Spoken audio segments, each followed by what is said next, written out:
Aujourd'hui, mercredi, le duc d'York a demandé un procès devant jury de toutes les réclamations contre lui par Virginia Giuffre, ont révélé des documents judiciaires publiés. Cela survient quelques semaines seulement après que la reine a révoqué les titres et patronages militaires du prince, alors qu'il poursuit l'affaire contre lui en tant que simple citoyen.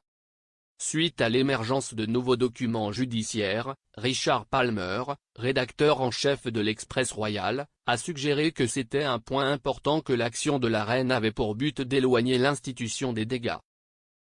Le prince Andrew se défend actuellement contre une affaire civile à New York, intentée par Madame Giuffre. Madame Giuffre, anciennement Virginia Roberts, accuse le prince Andrew de l'avoir agressé sexuellement au domicile londonien de la mondaine britannique en disgrâce Ghislaine Maxwell.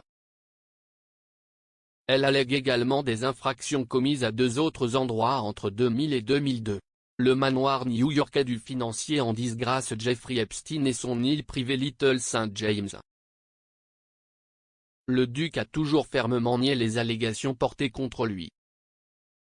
Madame Giuffre affirme avoir été victime de la traite par Monsieur Epstein pour avoir des relations sexuelles avec le prince à l'âge de 17 ans.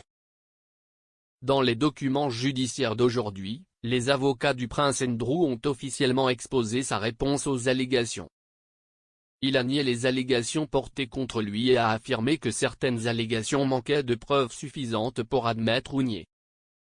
Les documents exposaient également ses défenses juridiques, y compris des arguments selon lesquels la demande devait être rejetée car Madame Giuffre est une résidente de l'Australie et qu'elle a renoncé à son droit de poursuivre après avoir signé un règlement avec Monsieur Epstein en 2009.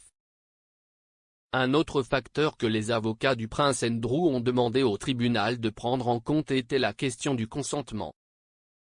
Le document se lit comme suit, en supposant, sans l'admettre, que Giuffre a subi des blessures ou des dommages allégués dans la plainte, les réclamations de Giuffre sont exclues par la doctrine du consentement.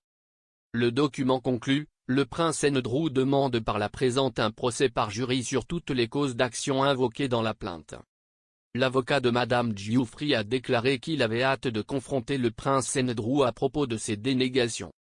Son avocat, David Bois, a ajouté dans un communiqué, la réponse du prince Andrew poursuit son approche consistant à nier toute connaissance ou information concernant les allégations portées contre lui et à prétendre blâmer la victime de l'abus pour l'avoir provoqué d'une manière ou d'une autre. Nous sommes impatients de confronter le prince Andrew à ses dénégations et à ses tentatives de blâmer Madame Giuffre pour ses propres abus lors de sa déposition et du procès.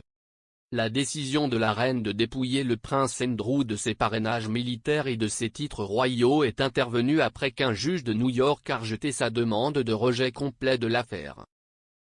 L'équipe juridique du duc avait tenté d'utiliser l'accord de 2009 entre Madame Giuffre et Monsieur Epstein car il empêchait toute action en justice contre toute autre personne ou entité qui aurait pu être incluse en tant que défendeur potentiel.